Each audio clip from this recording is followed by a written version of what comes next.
Well, folks, I actually have a very, very serious question for you right now. If Tim Walz wins in 2028, does that mean we're going to have tampons in every boy's bathroom in America?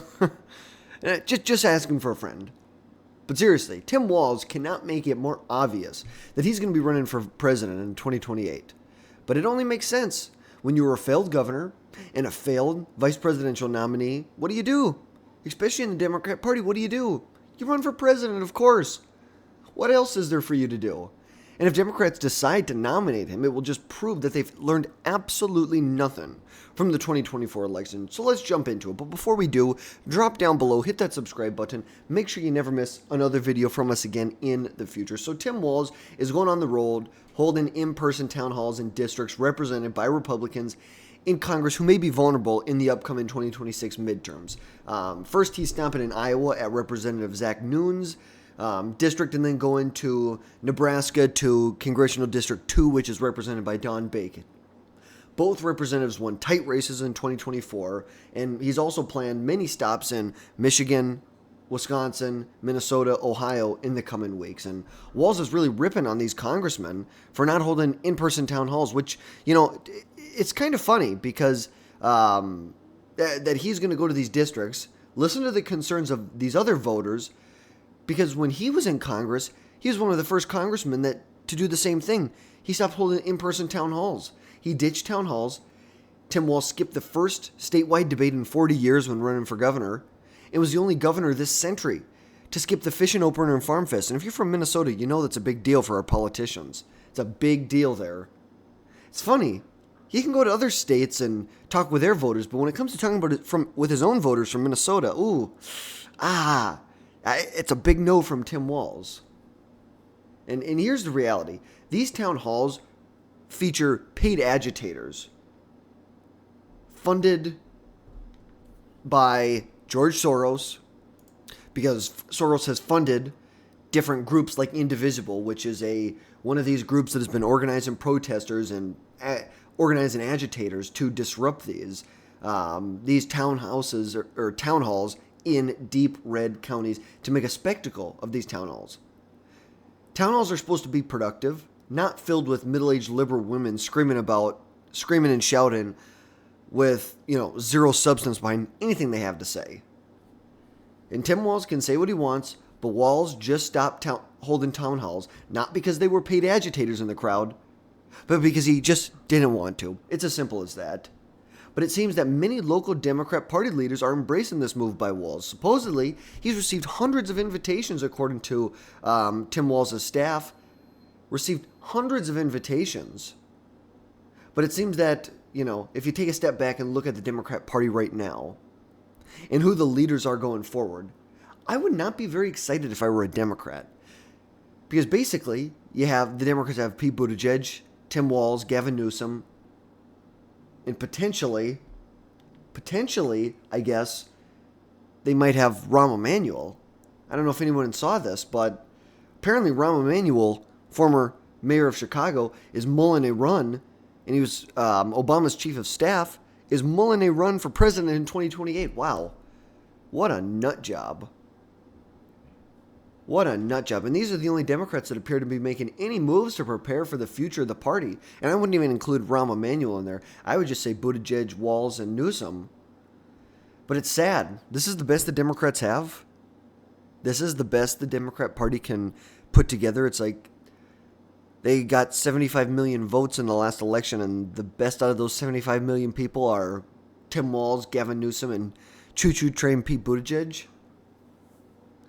And as for Kamala Harris, she hasn't been taking this loss to Donald Trump too well. Take a listen to her.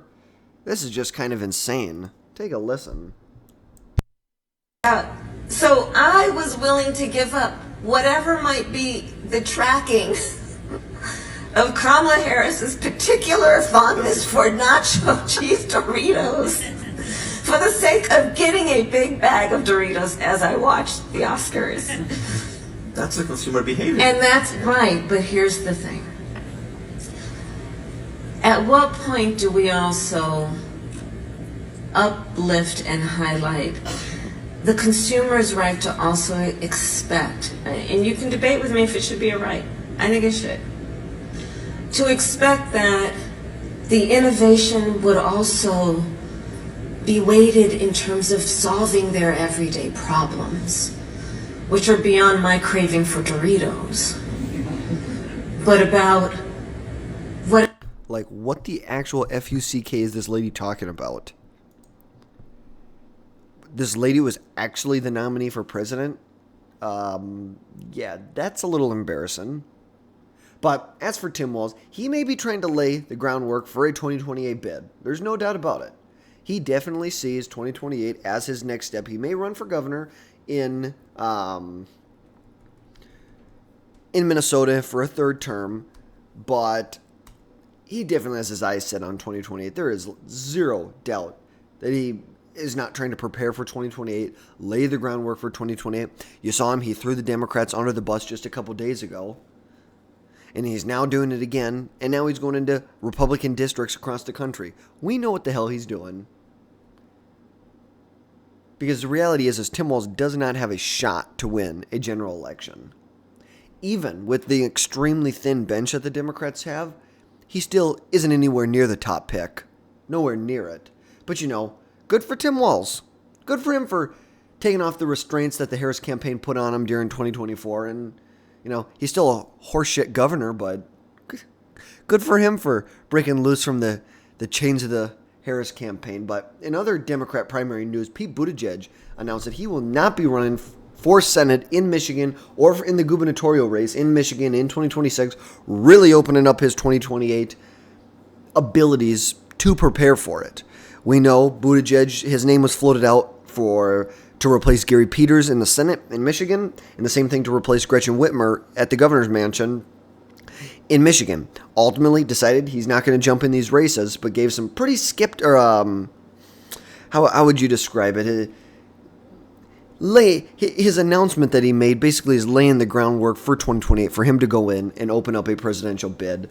Buttigieg was elevated to the national stage back in 2020 when he won the Iowa caucus and then barely lost the New Hampshire primary. Ended up dropping out eventually, endorsing Biden, but was able to get a high-ranking secretary position in the Biden administration.